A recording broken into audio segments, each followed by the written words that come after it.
a minute. Just let Edith regain her composure. You look absolutely beautiful. What a gorgeous mother you are. So, Susanna, where are you going? Don't move away. We're ready to go. Yeah, it's recording. Yeah, I can see. All good. It's recording. Okay. Oh, I see. The recording button's up there. I should have seen that before, but yeah. So should have I. But I was like zoning in on your story. Okay, yes. So Edith, thank you so much for your time today. We really, really deeply appreciate that you feel so appreciative that you just want to share your story with lots of other mothers and, of course, fathers as well. So can you tell me a little bit about your experience as a mother before you discovered Susanna as a developmental delay coach?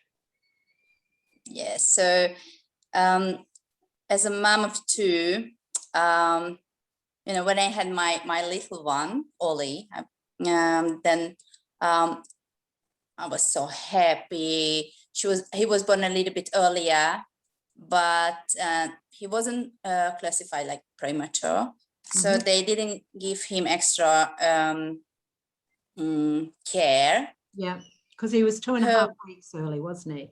Yeah, he was 2.5 weeks early. Yeah, and he was so small for dates. He was a very small baby. Yeah, but he was doing good. Yes. So he was reaching the milestones, but he was always tiny and a very calm, relaxed baby. And obviously I had the experience from my first son.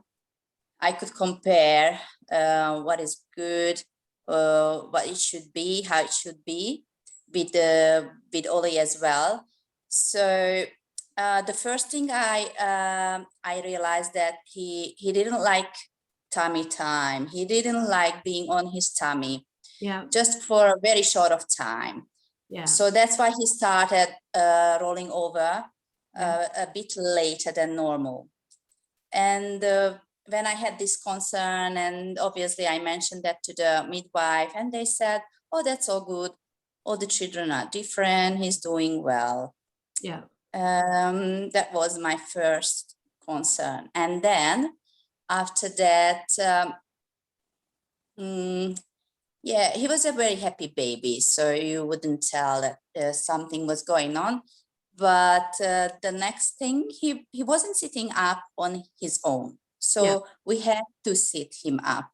Yeah. And he was sitting nicely, but with straight legs.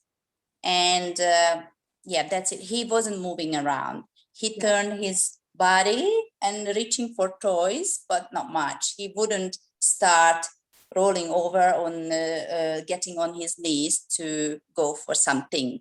Yeah, he would be just sitting there and, you know, getting frustrated, not to be able to reach toys and those things. So when I saw that, and this would I have tried been around about what age? Can you remember?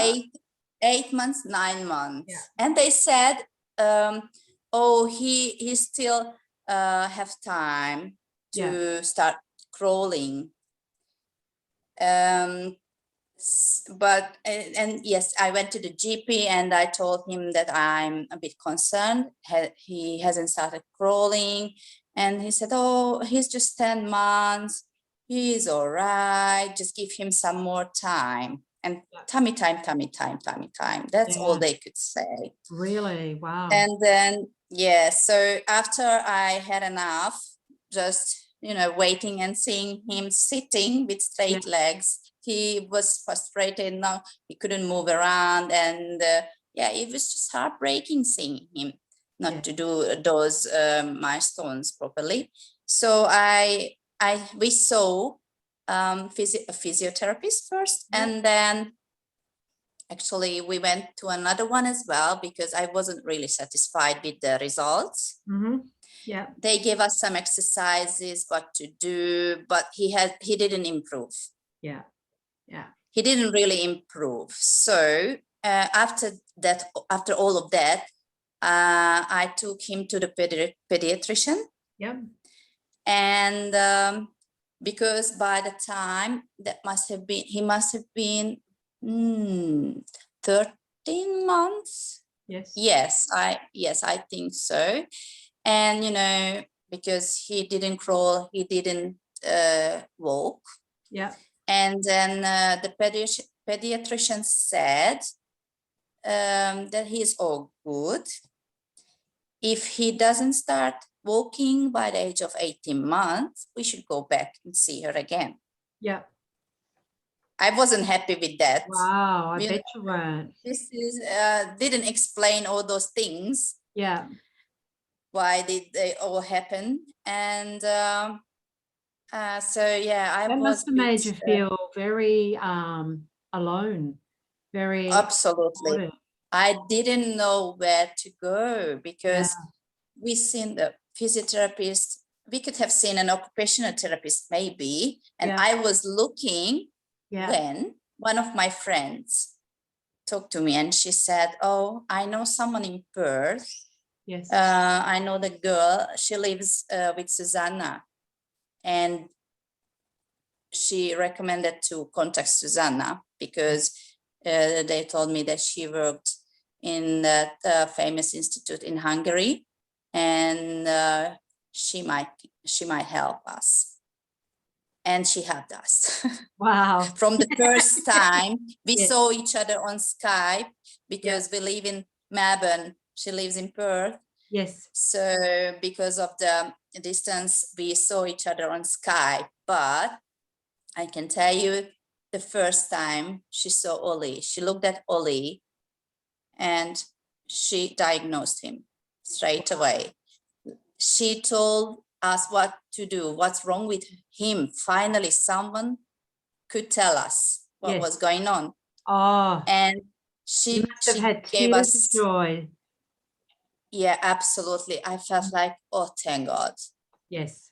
God sent Susanna, really, because otherwise, I don't know. So yes, from the first time we had tips and exercises what to do with Ollie, and we saw Susanna frequently. So let's say every 2 weeks, so she could see how we went with Ollie, with all those exercises, and those exercises, they helped a lot. So you could see the development from the first time, step by step, every day. And if we didn't see each other for 1 week or 2 weeks, she was still asking me on the messenger how we were doing, and she gave us tips through messenger, and I could extend those previous ones.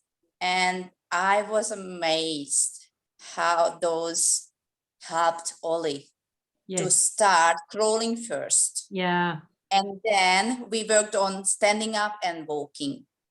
And for you as the mother to actually have the hands, you know, like you were driving Ollie's success, that must have been very rewarding experience to go from such despair to actually being able to fuel your son's success. Absolutely. So Susanna showed us how to do, what to do. Sometimes she drew those exercises down for me, or send me articles, or even just she sent me lots of resources to read through. And so they absolutely worked, and I was very happy with myself because I did all of that with Ollie, and they were successful. So that's a very beautiful, heart-rendering story. And we are very thankful, very grateful to her, because I can't imagine what would have happened without her, how Ollie would be doing now. Because Ollie's doing really great now, isn't he? Ollie is doing really well. He is very active. He is very good at school. He is in prep now, and he's doing very well. He's good at maths, at sport, at literacy, everything. And we're very thankful. to Susanna to get this huge help. Yeah. That is such a beautiful, heart-lifting story. Edith, thank you deeply from my heart for your willingness to put aside your time today so that you could share your story with other parents. You are very welcome. Who are going through that profound despair that you experienced those years ago. Yes. And to be able to bring hope to families, thank you. You're very welcome. Thank you. Okay. Oh, it went well. Still recording. That's fine. Yeah, that's right. I've got You to can find cut that. it off. You know, the cursor. Oh, Suzanne. Now. That's fine. So which one says stop? That one? That one, yeah.